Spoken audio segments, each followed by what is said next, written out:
My name is Adelaide Hartley, and I am 64 years old, and 3 weeks ago, I buried my husband of 38 years in the small Presbyterian cemetery behind the white-painted church on the corner of Lee Avenue and Nelson Street in Lexington, Virginia.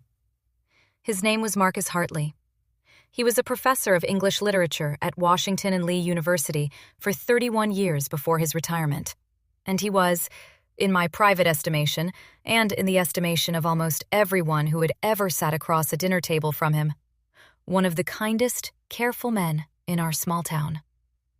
He died on a Tuesday afternoon in the second week of September of a massive cerebral hemorrhage in the small reading chair beside the window of his study, with a battered hardcover of a Wallace Stegner novel open on his lap. The medical examiner told me, in the corridor of the regional hospital where I had worked as a retail pharmacist for 26 years before my own retirement the year before, that Marcus would have lost consciousness almost immediately and would not have known what was happening. I have repeated that sentence to myself in the 3 weeks since, perhaps 400 times. I do not know whether it has helped. I do not know whether the people who say that kind of sentence to grieving widows in hospital corridors mean it as a comfort or as a piece of administrative information. I have come to suspect, in the years since I stopped working with the public, that they probably mean it as both. This story is not about the death of my husband, although the death of my husband is where it starts. This story is about what happened at his funeral, and what happened in the 3 weeks after his funeral, and about the door that I opened in his study on a Saturday afternoon 11 days ago, and the room I walked into that I had not known existed, and the man I am going to have to choose very carefully whether to forgive, even though he is no longer alive to know whether I have done it. Before we go any further, I want to ask you to tap the like button below. And if you have not yet subscribed to this channel, please do, because this story is going to take more than one evening to tell. There is too much in it. I am going to be telling you the first part tonight, and I am going to come back in the next several weeks to tell you the rest, because I have been turning this over in my own kitchen for 3 weeks now, and I have come to understand that telling it all at once would be doing the story a disservice. Some things take their time. So if you want to come with me through the whole of it, subscribe now, and you will get the next part of this account as soon as I am ready to record it. Let me know in the comments where you are listening from tonight. I want to know who is in the room with me for the first part of this. Let me take you back to the morning of the funeral. It was a cool, clear Saturday in late September, with the particular blue sky we get in the Shenandoah Valley in the first weeks of autumn before the leaves turn. The Presbyterian church on the corner of Lee Avenue had been Marcus's family church for 4 generations. His great-grandfather had given the small, stained-glass window above the side door, and his grandfather had served on the session, and his father had been an elder before me until the day he died. I am not a Presbyterian. I grew up Methodist in a small mill town in Southern Virginia, and I married Marcus in 1987 in his mother's living room in front of a fireplace I had not been invited to sit at the front of. And I had, across 38 years of being married to him, attended the Presbyterian church on Lee Avenue every Sunday morning, without ever quite belonging to it. The minister, a soft-spoken man named Tobias Hale, who had known Marcus since the two of them had been undergraduates together, gave the eulogy. 3 of Marcus's colleagues from the English department spoke about his teaching. My older sister, Cordelia, who had driven up from Richmond the night before, and who is the only person on this earth whose company I had been able to tolerate in any sustained way during those 3 weeks, sat beside me in the front pew and held my hand for the entire service without once looking at me, which is the way Cordelia handles other people's grief, and which is the most useful way it has ever been handled in my presence. There were perhaps 120 people at the funeral. The university English department was well represented. Marcus's graduate students from the last 20 years, several of whom had become professors themselves at various small colleges in the South, had come from as far as Athens, Georgia, and Williamsburg. The minister of the small Episcopal congregation Marcus had quietly supported for the last decade was there in the second row. The 3 women from the regional hospital pharmacy where I had worked for 26 years were there in their dark dresses with the small, careful expressions of women who have known me since before I had gone gray. There was a long line of handshakes after the service in the small narthex of the church. I shook the hand of every single person who waited in that line. I did this not because I felt like doing it, but because it was the thing my mother had taught me to do when I was 16 at my own grandfather's funeral, which was to remain standing for as long as it took to receive every person who would come. Because the people who had come for you, and you did not get to be the one who sat down first. The last person in the line, after almost an hour, was a young man I did not recognize. He was 33 or 34 years old, tall but not heavy, wearing a plain dark suit that was clearly not new, but had been carefully pressed for the occasion. He had dark hair cut short. He had not, I noticed, taken a memorial card from the small table by the door. He stood in front of me with his hands at his sides, and he did not extend either of them to shake mine. He looked at me with an expression I have come to think of, in the 3 weeks since, as the expression of a man who has rehearsed a single sentence so many times that he has lost the ability to remember whether it sounds normal or strange. He cleared his throat. He said, "Mrs. Hartley, I am very sorry for your loss. I should not have come today. I wanted to see him one time before the world closed around him. My name is Damian Brooks. I am Marcus Hartley's son. He did not know about me. I am not going to contact you again. I am sorry." He turned and walked out of the church. He did not wait for me to respond. He did not, I noticed only later, look back even once on his way down the narthex steps and out into the small, graveled parking lot. By the time my brain had registered any of the individual words he had said, he was already at the door. By the time I had taken a single, full breath, he was already gone. Cordelia, standing 2 steps behind me, had heard every word. I felt her hand close around my elbow. She said, very quietly, into the side of my hair, "Adelaide, look at me. We are going to walk you to the car now. We are going to drive home. You are going to lie down. We are not going to talk about what just happened until tomorrow morning at the kitchen table with coffee in front of you. Do you understand me?" I did not answer her. I do not think I was capable of answering her. She kept her hand on my elbow, and she walked me through the side door of the church and across the gravel lot to her own car, which she had parked carefully for exactly this scenario. And she drove me home herself in silence. And the minister, Tobias, who had seen Cordelia's face and had read it correctly, the way he had read so many faces across 40 years of pastoral work, took over the closing logistics of the reception without my having to ask. I want to tell you about Marcus, because in order for you to understand what the rest of this story is going to do to me, you need to understand who I have spent 38 years believing I was married to. Marcus Hartley was the only son of an old propertied family in Rockbridge County, Virginia. His father, Reginald Hartley, had been a circuit judge in our part of the state for almost 3 decades before his retirement in 1998. His mother, Eleanor Hartley, born Eleanor Cole Whitaker, had come from a family that had owned the small private bank in Lexington since the 1880s. The Hartley family was the kind of family that did not, in the public-facing way, advertise its standing in the town. It did not have to. Everyone in Lexington, by the time I had arrived in the spring of 1986 as a 25-year-old newly hired pharmacist at the regional hospital, already knew. The Hartleys lived in a tall white house on Henry Street, 4 blocks from the church, with a wide front porch and 4 columns and a low stone wall around the front garden.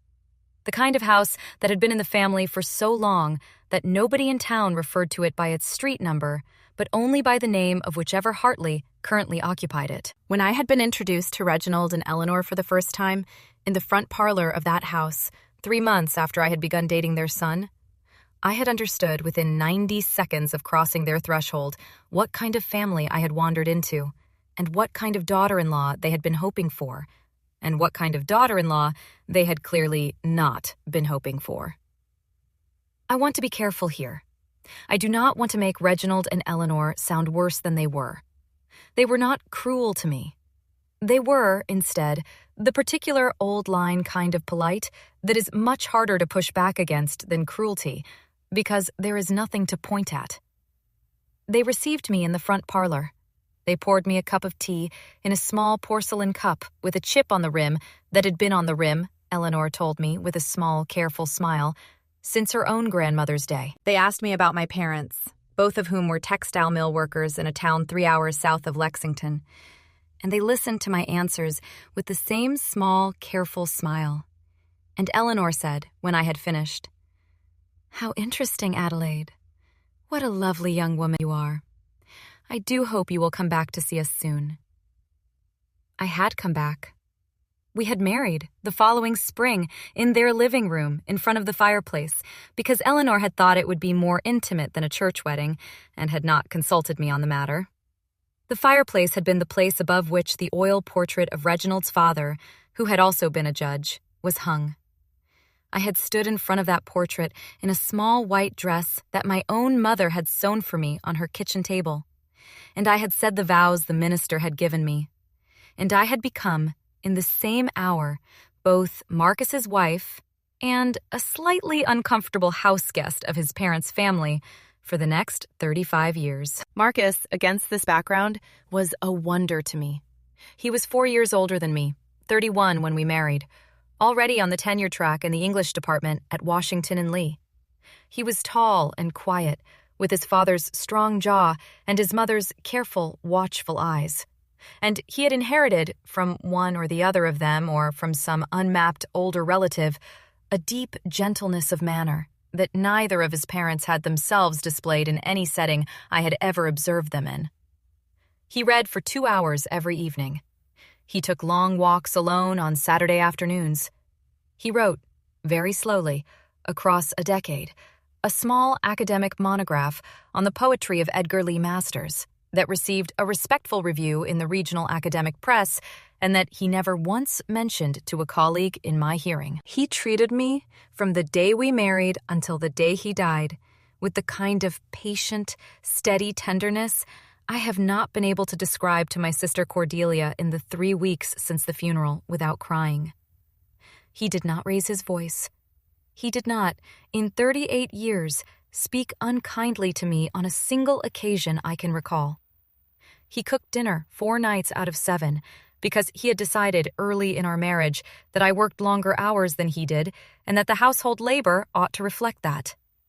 He came to every single Christmas dinner at my parents' small house in the mill town 3 hours south of Lexington, even after my own father had begun, in the late stages of his life, to ask the same 3 questions of Marcus across every meal.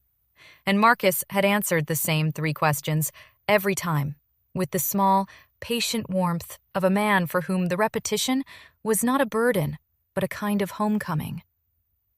We did not have children. I want to tell you that part now because it is going to matter. We had tried, very quietly, for about 6 years, and we had stopped trying around the time I turned 33, and we had not discussed it at any length after that. Marcus had told me once, on a long Sunday afternoon walk in the early 1990s, that he did not feel the need to insist on biological children, and that he would understand if I did not feel the need to insist on adopting, and that we would, between the 2 of us, build whatever shape of family we ended up building, and that the shape would be enough. I had said the same back to him. We had built a shape. The shape had included our 2 cats, his 3 nieces and 1 nephew on the Hartley side, my own sister Cordelia, who had not had children either, and a slow, rotating cast of graduate students whom Marcus had taken on as quiet, long-term mentees, and whose careers he had followed with the patient attention of a man who had, on some level, made them into the children we had not had. He had been an exceptional mentor. The funeral had contained, by my count, 11 of those former students, and 4 of them had stood in the line after the service and had told me, in their own words, that Marcus had been the closest thing they had ever had to a father. I had nodded at each of them and shaken their hands and thanked them for coming. And I had believed, at the time of those handshakes, that they were giving me a small, accurate account of who my husband had been. A young man named Damian Brooks had then walked up to me and told me he was my husband's son, and had walked back out of the church before I had been able to take a single full breath. And the whole architecture of who I had spent 38 years believing my husband was had begun, very quietly, to shift on its foundations. Cordelia drove me home. She walked me into the kitchen of the house Marcus and I had lived in for 31 years, the small brick colonial on Edmondson Avenue that we had bought from a retiring colleague of his in 1993. And she sat me down at the kitchen table, and she made me a cup of tea I did not drink. And she sat across from me, and she did not say a single word for almost 40 minutes. She had brought a small leather overnight bag with her from Richmond. She had clearly intended to stay one night, perhaps two. I learned later that evening, when she finally spoke, that she had decided in the parking lot of the church to stay for the entire week. I did not argue. I had not been planning to argue. Cordelia is 68 years old, 4 years older than me. She is a widow herself, of 15 years standing, her husband having died in 2010 of a heart attack on a tennis court at the age of 60. She had handled her own widowhood with the small, fierce competence she has handled everything in her life since we were children. And she had decided, somewhere in the parking lot, that she was not going to allow me to handle mine the way she had handled hers, which was to say, alone. It was Cordelia who said, finally, at perhaps 4 p.m, after we had been sitting at the kitchen table for over an hour, "Adelaide, may I say something?" I said, "Yes." She said, "I am not going to tell you what to do. I am going to tell you what I would do, and then you are going to ignore me if it does not suit you, the way you have always ignored me." I almost smiled. I did not quite manage it. She said, "I would not, in the next 48 hours, do anything. I would not look at Marcus's papers. I would not call any of his colleagues. I would not, in particular, try to find this young man. I would sleep. I would eat the casserole the woman down the street brought over last week. I would let me make you grilled cheese sandwiches in your own kitchen, the way our mother used to make them for us when we were small. I would let the news settle for 2 days before I touched it. The news is not going anywhere. The news is going to be exactly the same news on Monday morning that it is right now. The only thing that is going to be different on Monday morning is that you are going to have slept twice and eaten 3 times, and you are going to be in a better position to think about it. Will you let me give you 2 days?" I said, "Yes, Cordelia, I will let you give me 2 days." She gave me the 2 days. We did not discuss the young man at the funeral for the rest of that Saturday, or for any of Sunday, or for any of Monday. We watched 2 old films Cordelia had brought on a small portable hard drive she'd begun traveling with after her own widowhood. We walked, both mornings, in the small park at the end of Edmondson Avenue. We ate the casserole. We ate the grilled cheese sandwiches. She slept in the small guest bedroom at the front of the house. I slept, for the first time in 3 weeks, more than 4 hours at a stretch. By Tuesday morning, the morning of the 3rd day after the funeral, I was ready to do what I knew I was going to have to do. Cordelia, sitting across from me at the kitchen table with her own second cup of coffee, said, "Adelaide, are you ready to start?" I said, "Yes." She said, "Where do you want to start?" I said, "His study." She said, "All right, I am going to stay in the kitchen. I am going to make us another pot of coffee. You are going to go into his study. You are going to spend 2 hours in there. You are going to come back to the kitchen at 10 o'clock and tell me what you found. We are going to do this in 2-hour shifts with breaks in between. Do you agree?" I said, "Yes, Cordelia, I agree."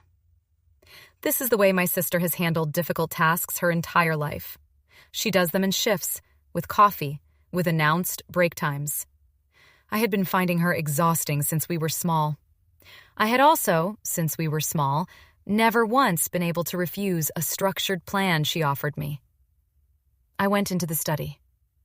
I want to describe Marcus's study to you, because the geography of that room is going to matter for the rest of this story. It was a small square room at the back of our house, with one window facing the back garden and a small radiator under the window and a single overhead light fixture Marcus had hated and had supplemented with a tall floor lamp by the reading chair.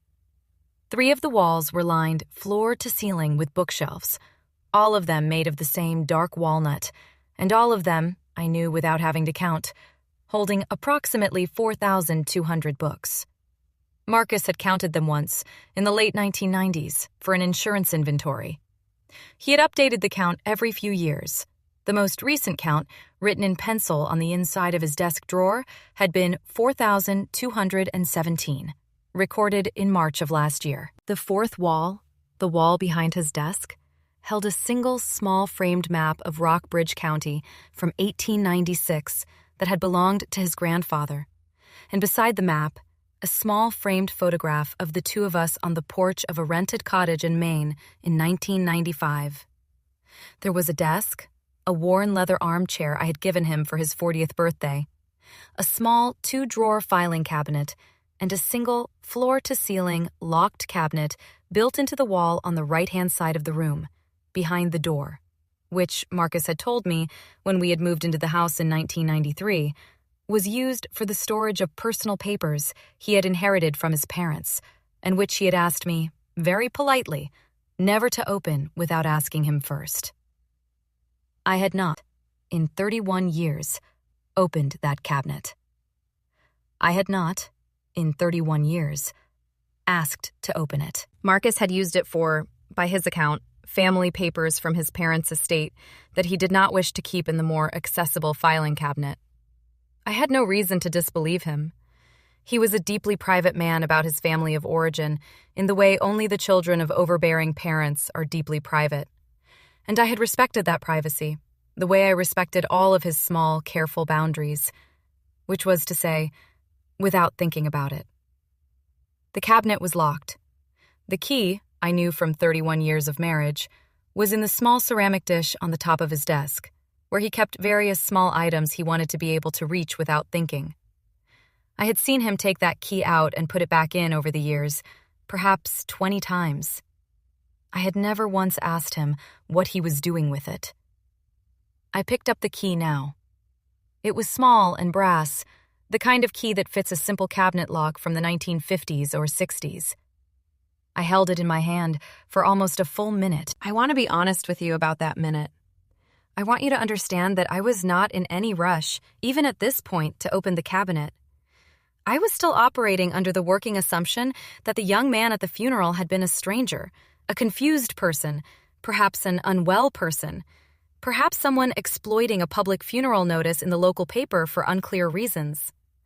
I had not yet decided that the cabinet was where my answers were going to be. I had simply decided that I was going to start with the most private space in his study and work outward, in the slow, systematic way Cordelia had told me to. I unlocked the cabinet. The cabinet was not, as Marcus had told me 31 years ago, full of papers from his parents' estate. It contained almost no papers from his parents' estate. I would learn later that most of those papers had been moved years ago to a small filing box in the attic, and that the cabinet's contents had been arranged according to a different logic entirely.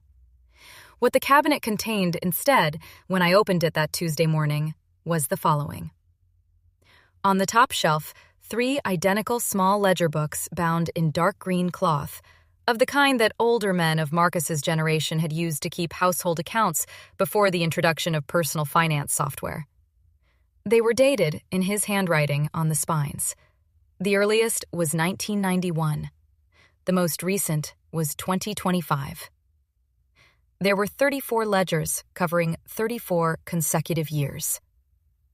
I picked up the earliest one. I opened it. The first page was dated October of 1991. The handwriting was Marcus's. The entries were almost all the same kind of entry. A date, a single line of description, and a dollar figure. The dollar figure in almost every entry was $150. The description was almost always the same single word. The word was Damien. On the second shelf, behind a small framed photograph I had not, in 31 years of marriage, ever seen, of a young woman with dark hair and a small, almost smile, standing on what appeared to be a campus quadrangle in a sundress and a small dark cardigan, was a stack of correspondence. The correspondence was in 3 bundles tied with butcher's twine. The bundles were arranged in chronological order. The earliest bundle was the thickest. Each letter inside the bundles was in its original envelope.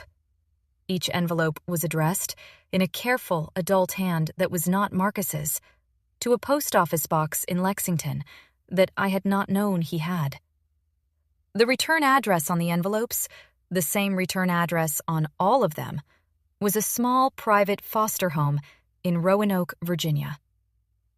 I did not open any of the envelopes that morning. I knew, even at that moment, that whatever was in them was going to require a different kind of preparation than I had available to me at 10 minutes past 8 in the morning on a Tuesday in late September, 3 weeks after my husband's funeral. On the third shelf, in a single thick manila folder labeled in his careful pencil with 2 words and a date, was a complete legal file. The 2 words on the label were Research Trust. The date in the corner was August of 1991. I opened the folder. The folder contained, in clearly organized sections separated by tabs, the founding documents of an irrevocable trust established by Marcus Hartley in 1991, 3 months before he and I had begun dating, and 4 months before he had first kissed me at the end of a faculty dinner party at a colleague's house on Letcher Avenue. The trust was administered by a small private bank trustee in Roanoke. The named beneficiary of the trust, in clear legal language, was a minor child named Damien Brooks, born in May of 1991 in Charlottesville, Virginia, to a mother named Lillian Brooks. The trust had funded the boy's upbringing through the foster care system, his secondary education, his undergraduate education at a small state university in Southwest Virginia, and the small studio apartment he had rented for the last 3 years in Roanoke, where he now worked. The most recent entry in the trust's quarterly disbursement record indicated, as a public school history teacher at a regional high school. The legal counsel who had drafted the trust documents and who had administered them on Marcus's behalf for 34 years was a Lexington attorney named Henrik Voss, whose office address was on a small business card paper-clipped to the inside of the folder, 2 blocks from the courthouse, in a building I had walked past perhaps 11,000 times in 38 years of living in this town. On the 4th shelf, the bottom one, was a single hardcover book of poetry. I did not pick it up. I would pick it up later, on the 5th day after I opened the cabinet, and I would learn what was inside it then. I am not going to tell you what was inside it yet. That is for the next part of this account. I closed the cabinet. I locked it. I put the small brass key back in the ceramic dish on Marcus's desk. I sat down in his leather armchair, the one I had given him for his 40th birthday, and I sat there for almost 40 minutes without moving. I did not cry. I would, in the days that followed, cry a great deal. But I did not cry in that hour. What I felt instead in those 40 minutes was the slow, careful, internal rearrangement of every conversation I had had with my husband across 38 years of marriage. About money, about his Saturday afternoon walks, about the small, careful disciplines of his private hours.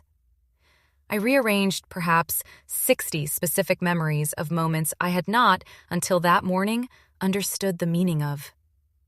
The Sunday afternoon in March of 1998, when he had told me, very gently, that he wanted to set up a separate account at a small bank in Roanoke for what he called research expenses related to a long-term scholarly project he was conducting on Southern poets, and that the account would not affect our household finances in any way, and that he would prefer, if I did not mind, to manage it entirely on his own. The $800 I had occasionally seen leaving our joint checking account in the early 1990s before that separate account was set up, on Marcus's signature, with the memo line, Research.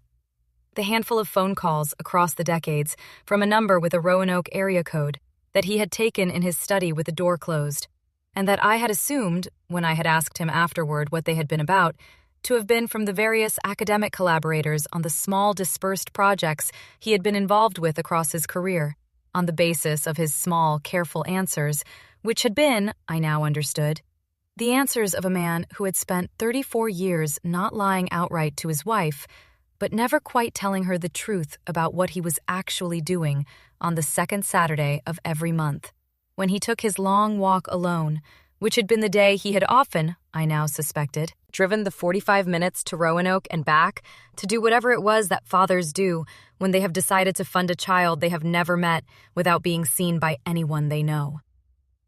I left the study at 8:45. I walked into the kitchen.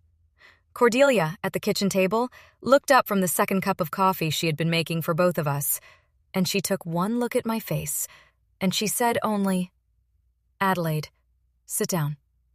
Tell me what you found." I sat down. I told her, in single short sentences, what I had found. I did not embellish. I did not, at any point in the telling, allow myself to interpret anything I had found.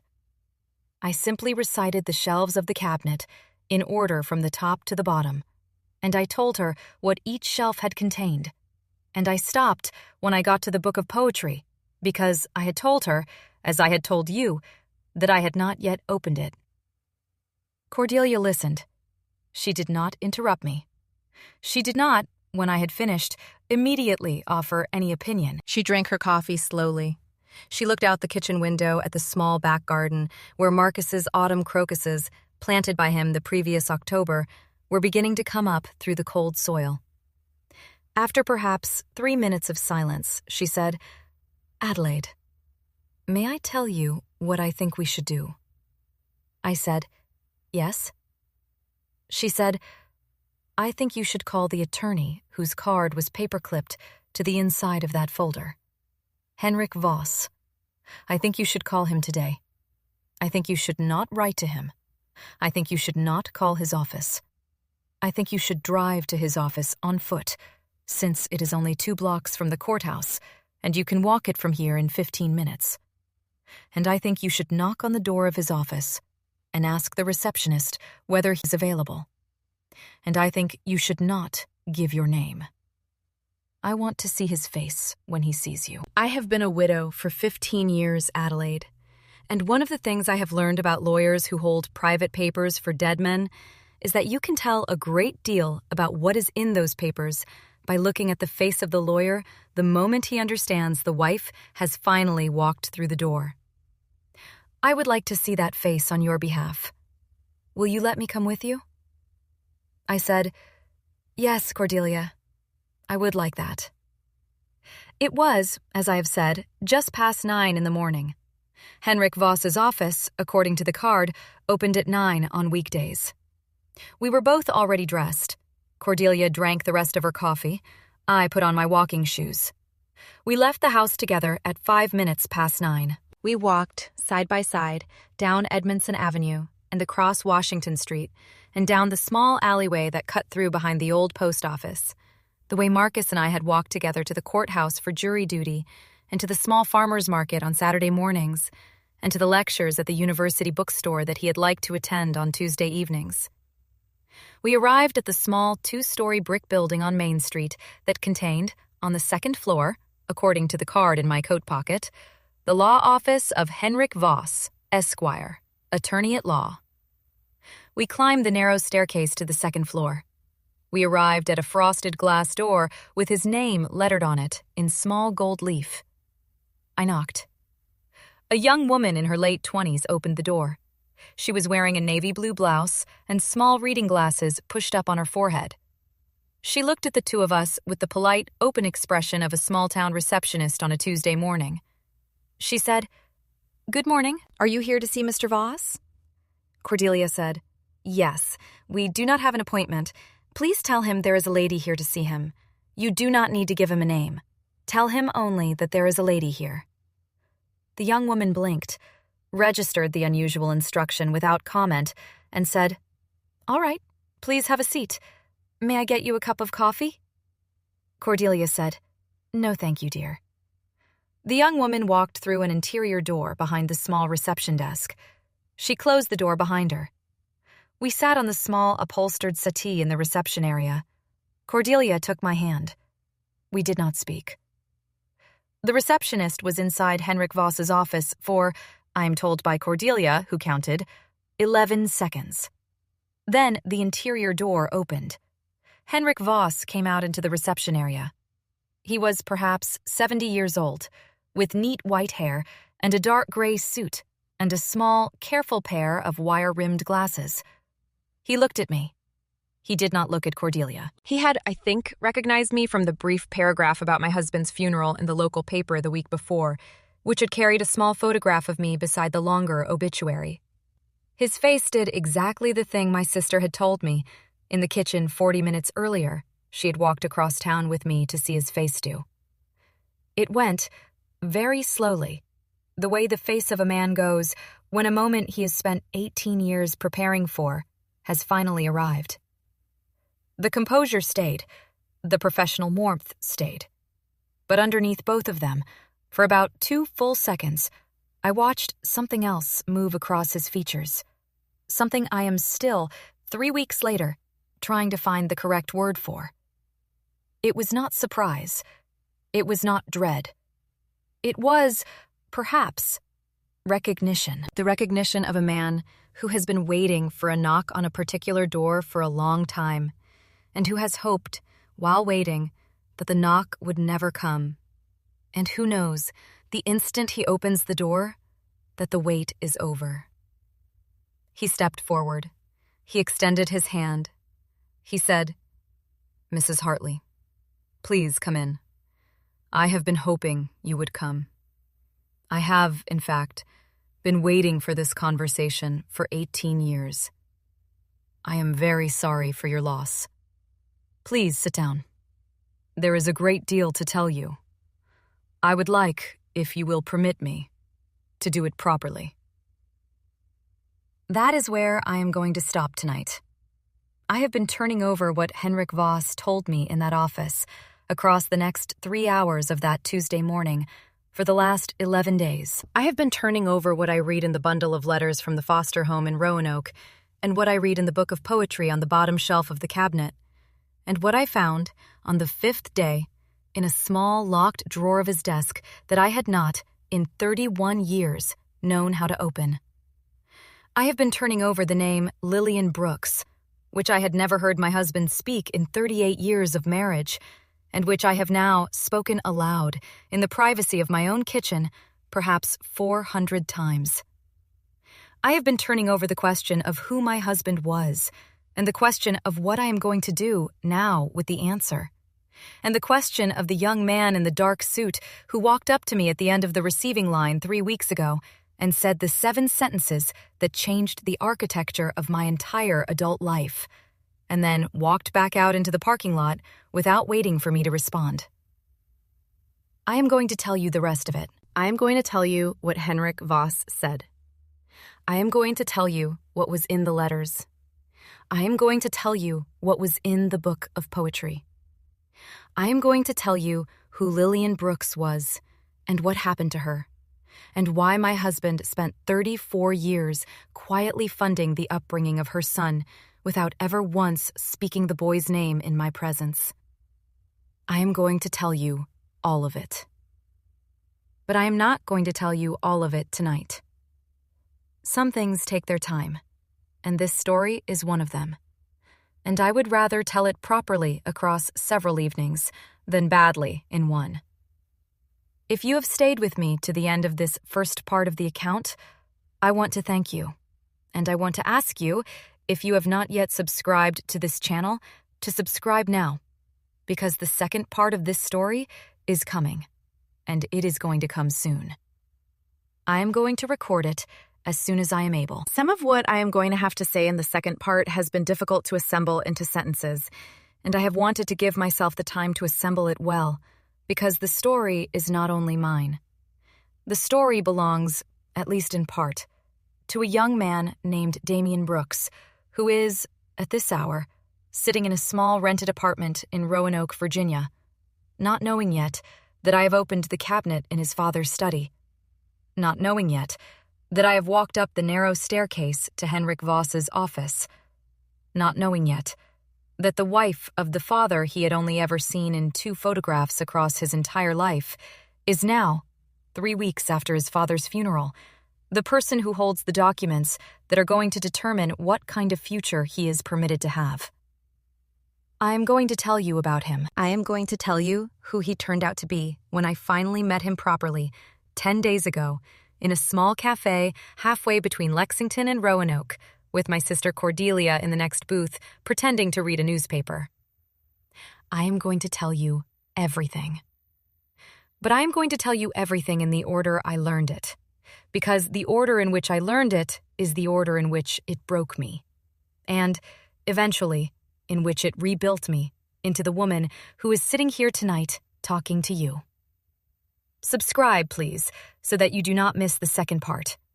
Leave a comment below if you would, and tell me what you think Henrik Voss is about to say to me on the other side of that frosted glass door.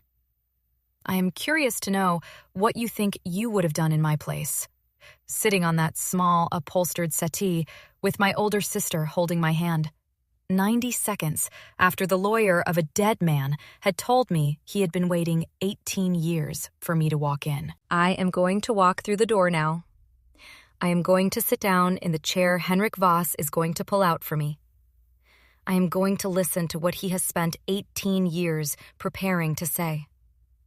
I am going to ask the questions I have spent 11 days writing down on a yellow legal pad on my kitchen table. And then, in a few weeks, when I am ready, I am going to come back here and tell you what he said. Until then, my name is Adelaide Hartley. I am 64 years old. I am a widow of 3 weeks standing. I am the wife of a man I am no longer sure I knew the whole of, although I am sure I knew the part of him that he showed me. And I am beginning to understand that the part of him he did not show me may not, in the end, contradict the part he did. Some lives have more than one room in them. Some men have 2 rooms and they live in both, and the rooms do not have to be at war with each other for the men to be honest, and the men do not have to be liars for one of the rooms to have been kept locked. I do not know yet what I think about all of this. I do not have to know yet. I have time. Cordelia has, against my expectations, decided to stay with me for 2 more weeks. The kettle is on. The autumn crocuses are coming up. My husband is buried in the small Presbyterian cemetery on the corner of Lee Avenue and Nelson Street. And there is a son, in Roanoke, who I have never met, who has, by every legal measure available to my husband's life, been a Hartley for 34 years without knowing it, and who deserves, in the end, to know what his father did for him in the silence neither of us knew the other was carrying. I will see you in the next part. Subscribe, please. The story is just beginning.